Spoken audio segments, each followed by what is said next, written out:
Assalamualaikum warahmatullahi wabarakatuh. Alhamdulillahilladzi ja'ala syahrar ramadhanal mubaraka. Wassalatu wassalamu ala sayyidina Muhammadinil mukaffala wa ala alihi wa sahbihi latan bagil mujadalah. Amma ba'du, faqad qala Allahu ta'ala fil Qur'anil azim wa huwa asdaqul qailin. A'udzu billahi minasy syaithanir rajim. Bismillahirrahmanirrahim. Ya ayyuhalladzina amanu kutiba alaikumus syamu kama kutiba alal ladzina min qablikum la'allakum tattaqun al-ayat. Wa qala nabiyyu Muhammadin sallallahu alaihi wasallam, syahrul Ramadan syahrul mu'azzam wa syahrul mukarram. Para hadirin kaum muslimin rahimakumullah, sahabat Garaha Kreatif yang dimuliakan oleh Allah Subhanahu wa taala. Alhamdulillah, kita bersyukur kepada Allah Subhanahu wa taala di mana pada hari ini kita masih diberikan nikmat oleh Allah Subhanahu wa taala, nikmat iman Islam, nikmat panjang umur, nikmat sehat wal afiat, senantiasa kita bisa melaksanakan ibadah puasa di bulan Ramadan ini. Maka bulan Ramadan ini bulan yang penuh dengan barokah. Kalau berkata barokah, perkataan barokah, apa sih itu barokah? Kalau orang-orang tua dulu berbicara, orang Sunda bicara, namanya barokah itu adalah letik cukup loba nyesa, cek orang Sunda. Tapi kategori barokah menurut pandangan Islam, namanya barokah itu ziyadul, adalah kebanyakan ziyadul khair, banyak kebaikan, memperbanyak kebaikan, itu adalah yang namanya barokah. Maka di bulan suci ini kita memperbanyak kebaikan, membanyak kebarokahan. Mudah-mudahan kita ini dalam berpuasa, beribadah kepada Allah Subhanahu wa taala mendapatkan barokah dan ridho Allah Subhanahu wa taala. Bagaimana kita banyak barokah-barokah yang kita raih, seperti kita berjabat tangan dengan orang tua, dengan guru, para alimin ulama, para kiai, itu adalah ngalap barokah tabaruk. Ini mah jangan-jangan kalau ngaji kepada kiai, tolong Pak Kiai, saya minta apinya buat itu merokok, dikasih. Ah, cina sekalian rokoknya juga. Udah ngalap barokah aja Pak Kiai, itu bukan barokah. Barokah kepada alim ulama, menjabat tangan, cium tangan, itu adalah mendapatkan barokah dari itu kepada alimun ulama, para kiai. Para hadirin kaum muslimin rahimakumullah, di dalam bulan Ramadan ini kita diajarkan untuk bersabar. Ketika bersabar, terujung pasti mendapatkan kebahagiaan. Sekarang dari kita menahan haus dan lapar, dari pertama terbitnya matahari, menunggu sampai terbenamnya matahari dan berkumandang azan maghrib, menahan haus dan lapar, itu adalah seorang yang lagi bersabar, menahan nafsu, menahan kesabaran dari haus dan lapar. Maka ujung-ujungnya akan mendapatkan kebahagiaan. Karena kata Kangjeng Rasulullah sallallahu alaihi wasallam dalam hadisnya, farhani lisaimin farhatani. Bagi orang yang berpuasa mendapatkan dua kebahagiaan. Farhatun indal fitri, kebahagiaan yang pertama ketika kita berbuka puasa, dan bahagia setelah kita menahan haus dan lapar. Maka ketika berkumandang adzan maghrib, berbahagia hati kita dengan melafazkan Allahumma laka sumtu wa bika amantu wa ala rizkika afratu birahmatika ya arhamar rahimin.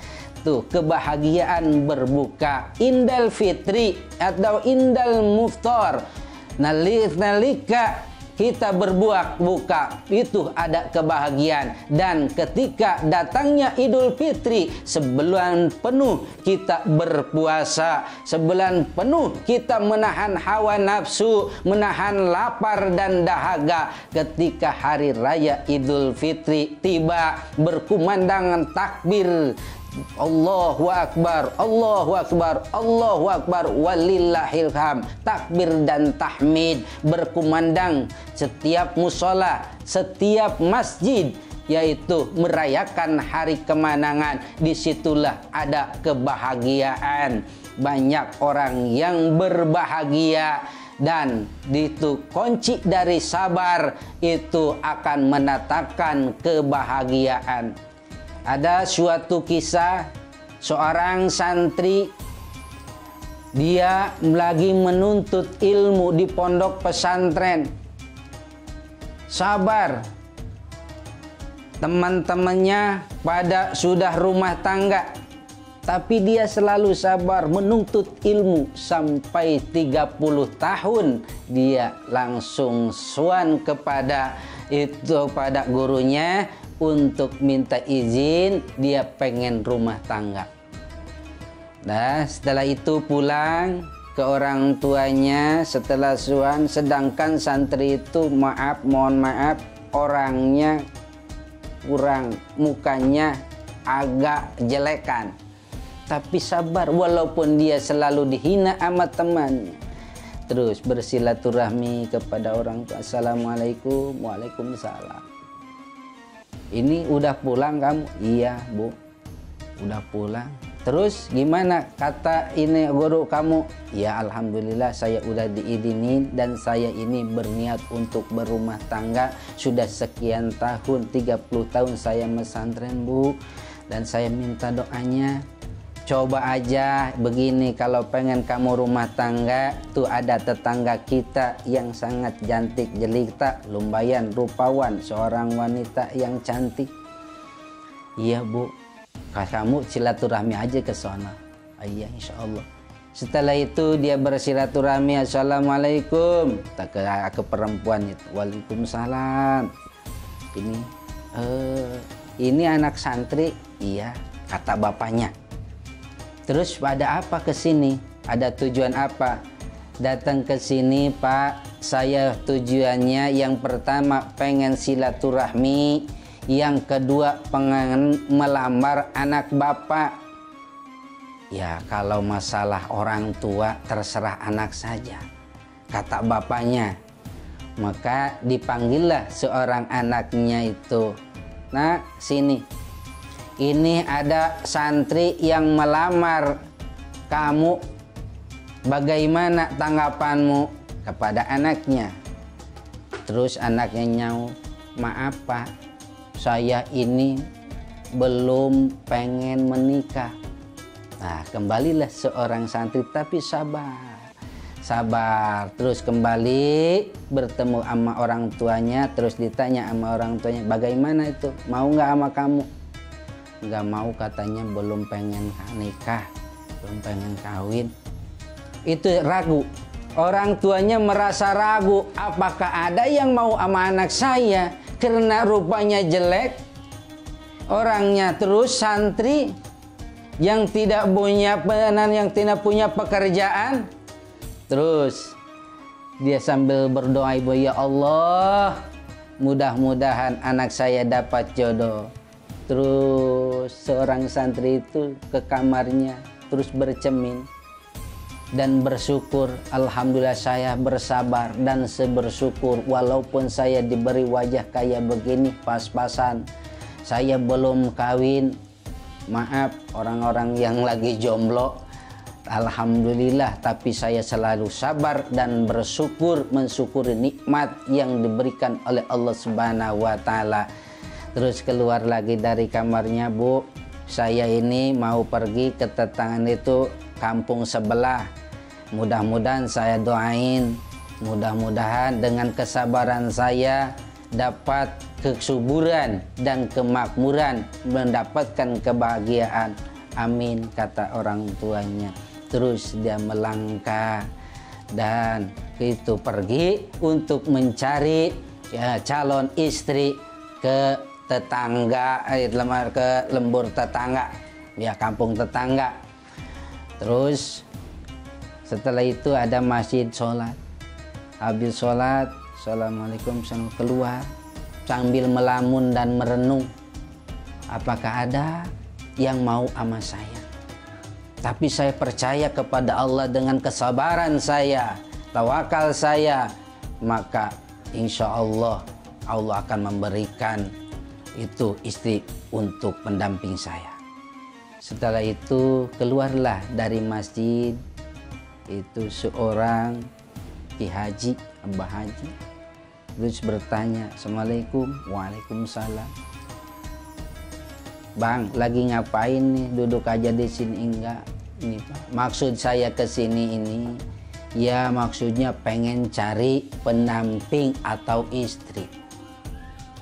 Saya sudah lama mesantren 30 tahun.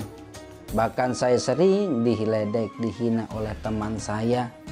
Belum punya istri. Begini aja, kata Pak Haji itu. Ini saya punya anak satu-satunya. Udah, saya akan kawinkan dengan kamu. Sekarang minggu depan jadi untuk kawin, menikah dengan anak saya. Sekarang kamu pergi dan bilang sama orang tua kamu, saudara-saudara kamu, minggu depan itu kamu akan dinikahkan dengan anak saya. Dengan rasa gembira dan riang, seorang pemuda santri itu pulang ke rumahnya. Dia berpikir lagi, tampak bertanya, siapa yang akan dikawinkan sama dia? Apakah wanita itu benar anaknya? Apa itu saking bahagianya? Terus dia kembali ke rumahnya, datang ke ibunya dan berbicara bahwa begitu saya ke kampung tetangga ada Bapak Haji yang akan menjodohkan saya. Bagaimana ibu orang tua ini setuju? Ya, setuju saja. Maka minggu depan saya akan dinikahkan. Ya, silahkan. Kami sebagai orang tua hanya bisa mendoakan. Maka singkat kata dan cerita itu, orang pemuda santri dan keluarganya itu pergi ke rumah Bapak Haji itu. Terus datang, setelah itu bertemu dengan Bapak Haji, suruh duduk kamu di sini, dan langsung kamu qabil tuh, berima ijab dari saya untuk menikahkan. Saya nikahkan anak putri saya dengan yang bernama Siti dengan kamu, dengan mas kawin sekian rupiah tunai. Maka diterimalah oleh santri. Setelah itu enggak keluar kan. Ini anak perempuannya belum tahu, enggak dikeluarin, langsung aja ijab kabul. Dia berpikir, terus saudara-saudara bertanya, perempuannya mana? Apakah kamu ini mau dikawinkan sama kambing atau kucing? Kok belum ada? Oh iya. Terus bertanya nih kepada Bapak Haji, sekarang sudah menjadi mertuanya. Pak, mohon maaf, saya sekarang sudah jadi mantu Bapak. Iya betul. Sekarang ini saya tadi udah ijab kabul sama Bapak. Iya benar. Dan sekarang ini mana anak Bapak yang dikawinkan sama saya? Oh iya lupa. Nih sekarang kamu masuk Di sono tuh ada pintu 1, 2, 3.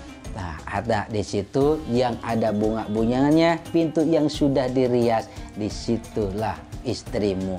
Maka masuklah seorang santri itu yang sudah tadi ijab kabul, masuk ke kamar, terus bersalawat salam, assalamualaikum, tak berbicara, assalamualaikum, sama tidak ada yang nyaut, assalamualaikum. Terus dia berbicara, ya akhi, wahai saudaraku, nih ini adalah sekarang sudah menjadi suamimu. Maka barulah ada yang nyaut, waalaikumsalam warahmatullahi wabarakatuh, silahkan masuk. Ketika masuk, Masya Allah, melihat seorang wanita yang cantik jelita. Dia dengan kesabarannya tadi menuntut ilmu di pondok pesantren, penuh dengan hinaan, penuh dengan cacian, bahkan dengan orang-orang teman-temannya, teman sekobongnya selalu menghina karena dia itu belum menikah, jomblo, karena rupanya yang sangat jelek atau kuranglah pas-pasan. Tapi dengan kesabaran dia, maka mendapatkan istri yang soleha, anak satu-satunya Bapak Haji yang kaya raya di kampung itu. Maka buah daripada kesabaran adalah kesuburan, kemakmuran, dan kebahagiaan. Sekian dari saya, mudah-mudahan ada manfaatnya kepada para mustami'in wal mustami'at. Hadanallahu wa iyyakum ajmain. Assalamualaikum warahmatullahi wabarakatuh.